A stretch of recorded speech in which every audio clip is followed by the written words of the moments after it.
Welcome to Khan's Crop Academy. Good morning, student.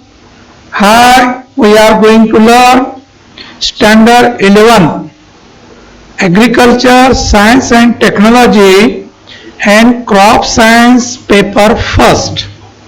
In previous lecture, explain the types of rock, then example, next what is meant by mineral, then types of mineral, example of minerals. This point can be covered in previous lecture number 2, 3.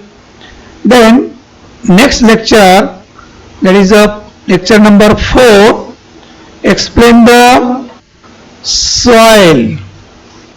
तर विद्यार्थी मित्रांनो, आपण या अगोदरच्या लेक्चरमध्ये rock हे topic चॅप्टरचं नाव रॉक अँड सॉइल आहे. त्यामधलं रॉक हा टॉपिक आपण लेक्चर नंबर 1, 2, 3 असे 3 लेक्चर आपण बनवलेले आहेत आणि ते लेक्चर व्यवस्थित बघावं. आणि आज जे आपण लेक्चर बघत आहोत ते लेक्चर नंबर 4. यामध्ये आपण बघणार आहोत soil. What is mean by soil? What is meant by soil? The word soil is derived from a Latin word of solum. तर soil हे लॅटिन वर्ड आहे. सॉइल कसा आहे? लॅटिन वर्ड आहे आणि तो वर्ड कशापासून तयार झालेला आहे? तर सोलम पासून तयार झालेला आहे. त्या सॉइलचं लॅटिन वर्ड जे आहे सोलम आहे. Then solum means floor.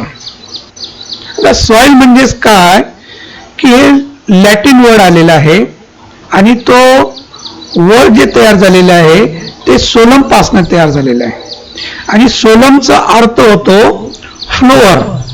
काय होतं? फ्लोअर. तर सॉइल म्हणजेच पृथ्वी स्थलावर असणारं जे लेअर आहे, जे थर आहे, त्यालाच आपण माती म्हणणार, जमीन म्हणणार, असं त्या शब्दाचा अर्थ असा आहे. तर आपण डेफिनेशन बघूया. Soil is a natural body develop by natural forces acting on natural material known as soil. तिथं नॅचरल 3 वेळेस आलेलं आहे. म्हणजेच जमीन, माती हे पूर्णतः निसर्गरित्या तयार झालेले आहे. म्हणजेच आपण काय म्हणतात? Soil is a natural body. जमीन काय, माती काय, निसर्गाने तयार केलेलं एक घटक आहे, एक बॉडी आहे. Develop by natural forces. आता कशापासून तयार झालेली आहे?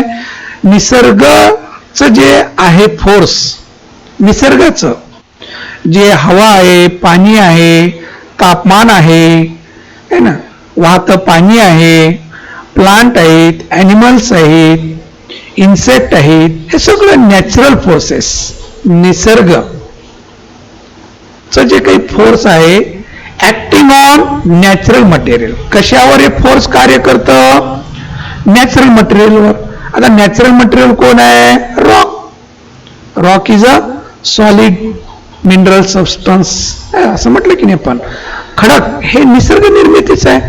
या खडकावर वेगवेगळं काय करतं? नैसर्गिक फोर्स काय करतं? ऍक्ट करतं, कार्य करतं त्याच्यावर.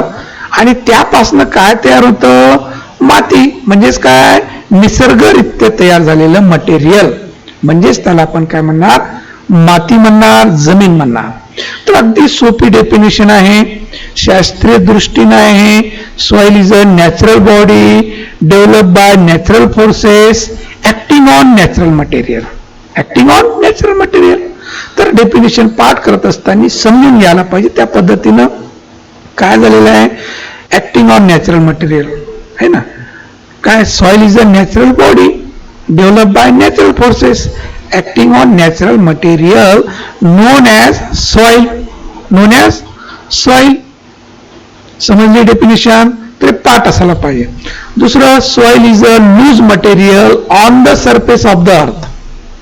Soil is a loose material on the surface of the earth in which plant growth. In which plant growth. तर पृथ्वीस्थळावरचं जे लेअर आहे, थर आहे, जे लूज आहे ना, जे लूज आहे, ज्यामध्ये पिकांची वाढ होते, अशा घटकाला आपण काय म्हणणार? माती म्हणणार, जमीन म्हणणार बाळांनो.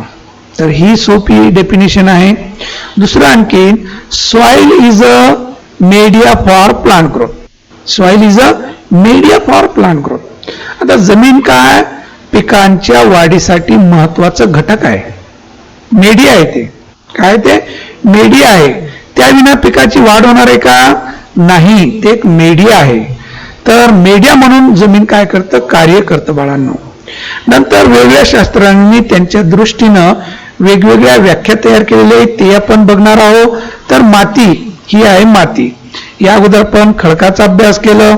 त्या खडकापासनं तयार झालेली माती आहे बघा.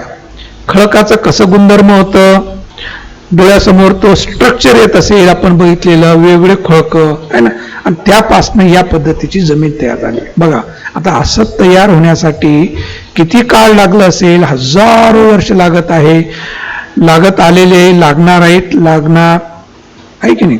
तर हे प्रोसेस लेंदी प्रोसेस आहे. हजारो वर्षापासून हे होत आहे, होत चाललेलं आहे, होणार आहे ना.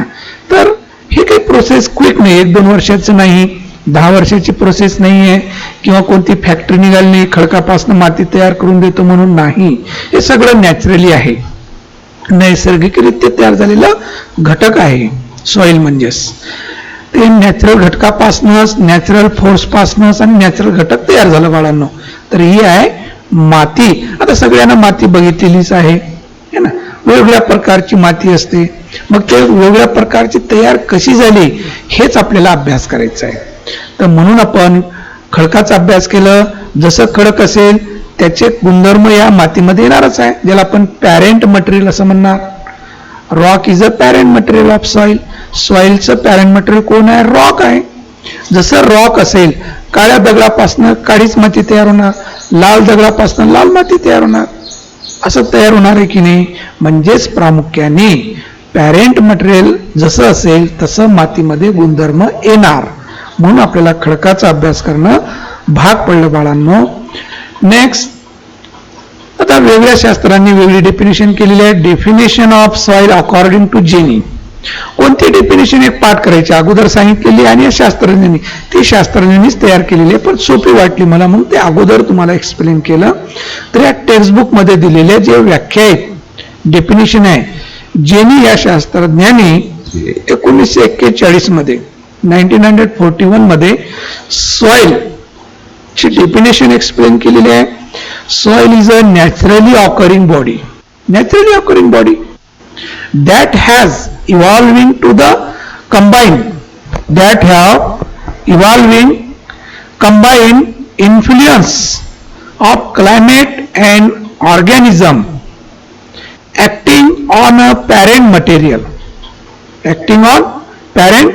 material conditioned by relief over a period of time known as soil. Next, according to glossary of soil science society of America याच्या पद्धतीनं त्यांनी व्याख्या एक्सप्लेन केलेली आहे. Then first definition, the consolidated mineral material on the immediate surface of the earth that serve as a natural medium for the growth of plants. The consolidated mineral material on the immediate surface of the earth that serve as a natural media for the growth of plant known as soil. या शास्त्रांचं म्हणणं आहे की consolidated mineral material on the immediate surface of the earth that serve as a natural medium for the growth of plant. तर हे पिकांच्या वाढीसाठी एक media म्हणून मातीचा वापर केला जातं, यामध्ये प्लांट ग्रोथ होतं. नेक्स्ट डेफिनेशन एक्सप्लेन केले. The unconsolidated material, the unconsolidated mineral matter on the surface of earth that has been subjected to an influence by genetics and environmental factor of parent material. Whose parent material? Rock is a parent material. Climate including moisture and temperature, macro and microorganism and topography, all acting over a period of time and producing a product that is soil. The unconsolidated mineral matter on the surface of earth that has been subjected to an influence by genetics and environmental factor of parent material, that is climate including moisture, temperature, macro and microorganism and topography, all acting over a period of time and producing a product that is soil. तर असं natural घटक जे आहे त्या घटकावर जे genetically आणि environmental factor affect करतं, त्यामध्ये पॅरेंट मटेरियल म्हणजे रॉक, तर मायक्रो ऑर्गॅनिझम आहे, त्यामध्ये मॅक्रो, मायक्रो आणि climatic factor, moisture, temperature, rainfall, wind हे क्लायमेटिक फॅक्टर अफेक्ट करतात. त्यानुसार आणखीन टोपोग्राफी सुद्धा त्याच्यावर परिणाम करतं. नंतर त्याला जे वेळ लागतं तर ते वेळ हे फॅक्टरवर कन्सिडर करतं आणि त्यापासून झालेलं प्रॉडक्ट जे आहे ते सॉइल आहे. काय ते सॉइल आहे असं शास्त्रज्ञांनी वेगळ्या त्यांच्या दृष्टीनं व्याख्या तयार केलेली आहे. तर आपल्या टेक्स्टबुकमध्ये हे दोन शास्त्रज्ञाचे डेफिनेशन दिलेले आहे, परंतु थोडे आपल्याला किचकट वाटतात, तर ते अगोदर मी जी लिहिलेली आहे डेफिनेशन 2 ते पाठ केलं तर चालतं. Then earth crust contain approximately feldspar 58.7%, quartz 13%, amphibolus and pyroxenes 10%, mica 4%. These are the composition of mineral matter on the earth. या पृथ्वीस्थळावर जे अर्थ क्रस्टवर जे आपण सांगितलेलं जे लेअर आहे त्यामध्ये फेल्डस्फेअर मिनरल मॅटर हे 58.7 आहे, कॉर्टजचं प्रमाण 13% आहे, ॲम्फिबोलस आणि पायरॉक्झेनचं 10% आहे, मायका 4% आहे. That soil is a non-renewable resources and it takes few hundred years for building 1 centimeter layer of soil. पृथ्वी स्थलावरचं जे 1 सेंटीमीटर जे लेअर आहे ते तयार करण्यासाठी हजारो वर्ष लागतात. फ्यू हंड्रेड इयर है ना, हजारो वर्ष लागतात 1 सेंटीमीटर लेअर तयार होण्यासाठी. एवढी निग्लिजिबल प्रोसेस आहे, एवढी मायन्यूट आहे जी आपण ते ऑब्झर्वेशन सुद्धा करू शकत नाही. But it can be loss within a year because of negligence of man है ना. But it can be loss within a year, पण लॉस व्हायचं विदिन इयर मध्ये लॉस होतं because of negligence of man है ना. तर हे फारच निग्लिजिबल प्रोसेस आहे आणि जमीन माती तयार होण्यासाठी हजारो वर्ष लागतात, पण ते लॉस होण्यासाठी काही वेळ लागत नाही बाळांनो है ना. तरी माणसाने त्याला प्रोटेक्ट करणंही महत्वाचं आहे, त्याची देखभाल करणंही महत्वाचं आहे. हे आपल्याला आर्टिफिशियल तयार करता येत नाही, निसर्गाने दिलेली देणगीच आहे, हे निसर्ग मटेरियल आहे, हे व्यवस्थित त्याचा वापर व्हायला पाहिजे आपल्या कामासाठी. तर विद्यार्थी मित्रांनो, या पद्धतीनं मातीचं आपण एक्सप्लेन केलेलं आहे. आता आपण बघूया importance of soil. Importance of soil, तर मातीचं महत्व काय, जमिनीचं महत्व काय. Then first, it is the base of agriculture. Base of agriculture. Soil is the base of agriculture. तर कृषीमध्ये माती विना कृषी नाही हो बाळांनो. मातीवर सगळं काही आहे. कृषी जे आहे हे सगळं मातीवर अवलंबून आहे बाळांनो. तर सगळं काही बेस जे आहे ते माती आहे ना. आपण बघतो ही भारी जमीन आहे, हलकी जमीन आहे, मध्यम स्वरूपाची जमीन आहे, काय होती जमीन भारी आहे त्या भागाची आहे ना, श्रीमंत लोक आहेत तिथले, असं म्हणतो की नाही आपण. म्हणजे ऍग्रिकल्चरचं बेस जे आहे ते सॉइल आहे प्रामुख्याने. काय तर सॉइल आहे. सॉइल विना ऍग्रिकल्चर नाही बाळांनो. It give support to the plant. तर मातीचं कार्य काय आहे? पिकांना सपोर्ट करणं आहे. It give support to the plant. जसं आपलं पाठीचं कणा ज्याला आपण बॅकबोन असं म्हणतो, बॅकबोन असेल तर आपण ताट उभं राहणार, तसं ऍग्रिकल्चरमध्ये सॉइल हे फार महत्वाचा रोल करतं, पिकांना उभं करते. तर पिकाची मुळं कशाला धरून राहतात उभे? मातीला है ना. तर ते स्टँड होतात. तर माती काय करतं? पिकांना सपोर्ट करते बाळांना. पिकांना काय करतं? सपोर्ट करते. It supply plant nutrient to the crop. It is very important role. It supply plant nutrient to the crop. जे पिकांना लागणारे अन्न घटक आहेत ते अन्न घटक पुरवठा करण्याचं कार्य माती करते. मातीमध्ये अन्न घटक आहेत सामावलेले आणि पिकं त्यामधून घेतात आणि आपली स्वतःची वाढ करून घेतात बाळांनो. तर त्यामध्ये ऑर्गॅनिक मॅटर, इनऑर्गॅनिक मॅटर दोन्ही मॅटर आहे. जे मिनरल मॅटर जे आहे ते पॅरेंट मॅटर मधून आलेलं आहे आणि ऑर्गॅनिक मॅटर हे नंतर ऍड झालेलं आहे. तर या सॉइलमध्ये मिनरल मॅटर आणि ऑर्गॅनिक मॅटर हे दोन्ही उपलब्ध आहे आणि पिकाच्या वाढीसाठी दोन्ही घटक महत्वाचा आहे बाळा.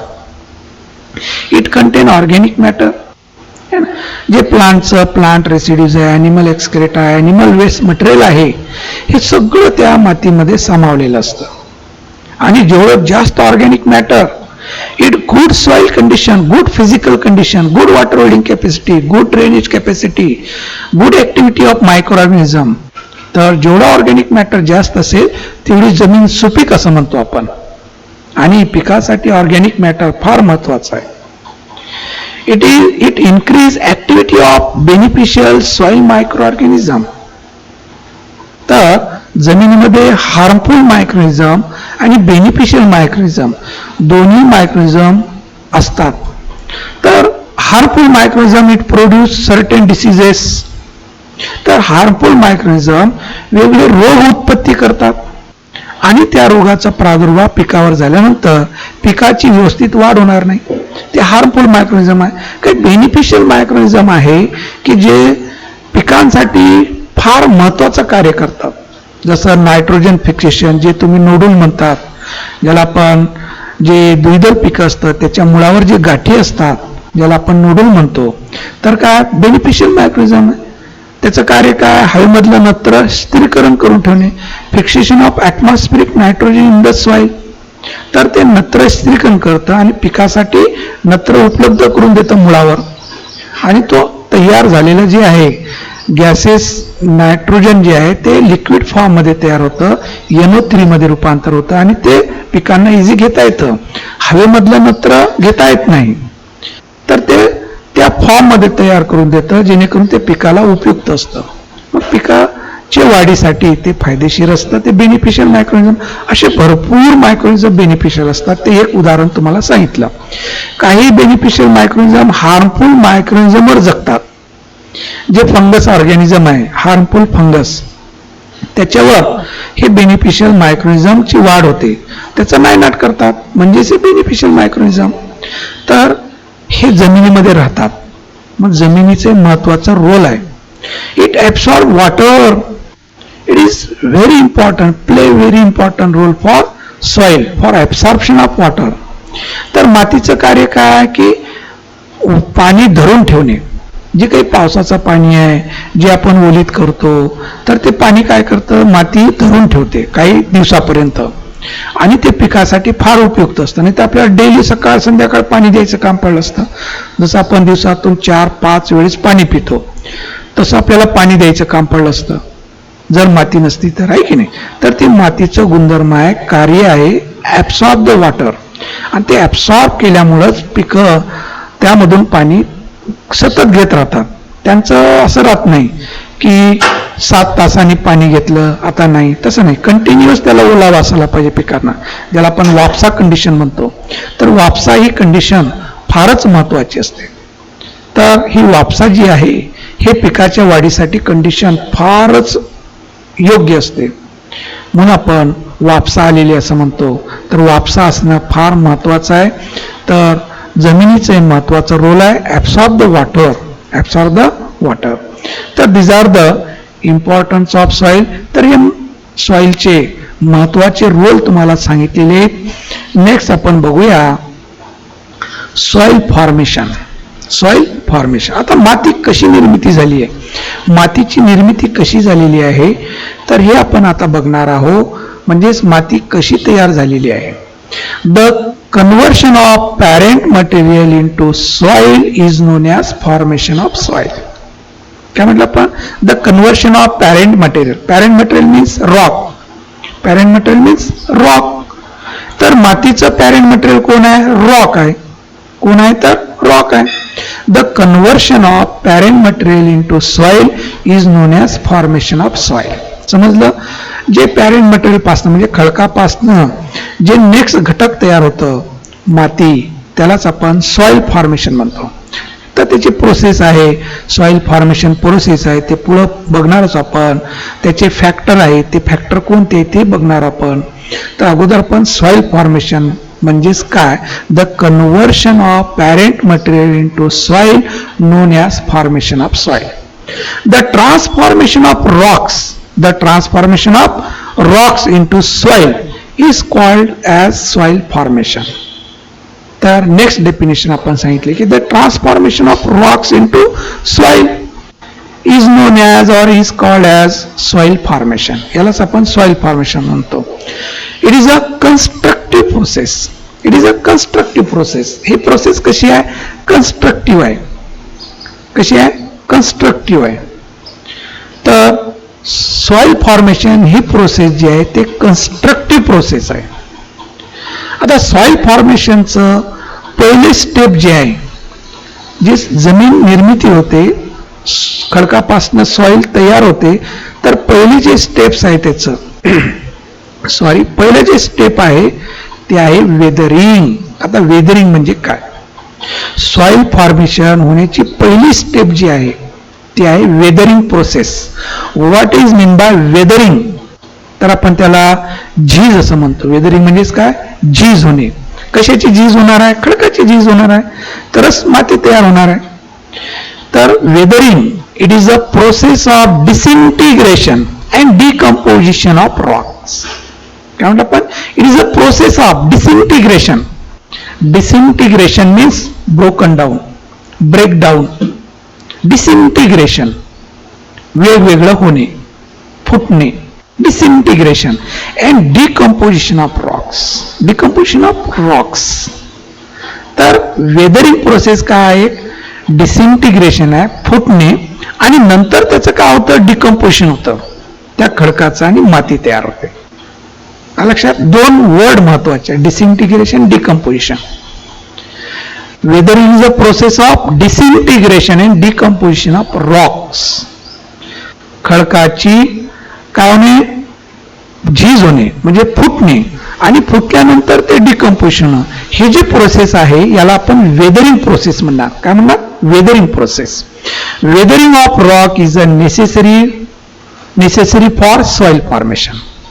Weathering of rock is a necessary for soil formation. Soil formation करण्याचं महत्वाचं नेसेसरी आहे वेदरिंग होणं. काय? सॉइल फॉर्मेशन होण्यासाठी वेदरिंग होणं गरजेचं आहे, फारच महत्वाचं, नेसेसरी आहे for soil formation. It does not produce the soil. It does not produce the soil. तर वेदरिंग म्हणजेच एकदम सॉइल तयार होणे नाही, लक्षात. It does not produce the soil. Weathering हे एकदम माती तयार करत नाही. माती तयार करते का? नाही. तर पहिली स्टेप आहे सॉइल फॉर्मेशन होण्यासाठी वेदरिंग मस्ट आहे, नेसेसरी आहे, पण वेदरिंग झालं म्हणजे माती तयार झाली असं नाही. लक्षात. नेक्स्ट त्याची प्रोसेस आहे. तर लक्षात ठेवायचं, it does not produce the soil but it is necessary for soil formation. तर सॉइल फॉर्मेशनसाठी वेदरिंग फारच महत्वाचं आहे. तर टाइप्स ऑफ वेदरिंग. नेक्स्ट आहे बघू आपण टाइप्स ऑफ वेदरिंग और वेदरिंग प्रोसेस. फारच इंटरेस्टिंग आहे आणि एवढं सोप्या भाषेमध्ये तुम्हाला समजून सांगणारा बाळांनो फारच इंटरेस्ट येणार तुम्हाला. देर are 3 types of weathering. Textbook मध्ये एवढं काही व्यवस्थित दिलेलं नाही, त्याला टेक्स्टबुक म्हणतात. लक्षात. तर त्यालाच व्यवस्थित समजून सांगणे म्हणजेच त्यालाच लेक्चर म्हणतात. लक्षात. देर are 3 types of weathering: physical weathering, chemical weathering and biological weathering. म्हटलं आपण physical weathering, chemical weathering and biological weathering. तर ते थोडं आपण खालीवर करू, त्याला आपण physical weathering, biological weathering and chemical weathering असं करू आपण. काय म्हणायचं? Physical weathering, biological weathering, chemical weathering. कारण की त्या स्टेपनं आपल्याला समजून सांगायचं आहे. तर आज आपलं तुम्ही जे सायन्सला विषय जे घेतलेले फिजिक्स, केमिस्ट्री, बायो, त्यावरच आपलं टाइप्स ऑफ वेदरिंग आहे ना. Physical weathering, biological weathering, chemical weathering. वेदरिंगचे किती type? There are 3 types of weathering: physical weathering, biological weathering, chemical weathering. हे लक्षात ठेवायचं. आपले 3 सब्जेक्ट जे आहेत सायन्सचे ते आपले टाइप्स ऑफ वेदरिंग आहे म्हणायचं. Physical weathering, biological weathering, chemical weathering. These are the main types of weathering. या विना माती पुढची तयार होणार नाही.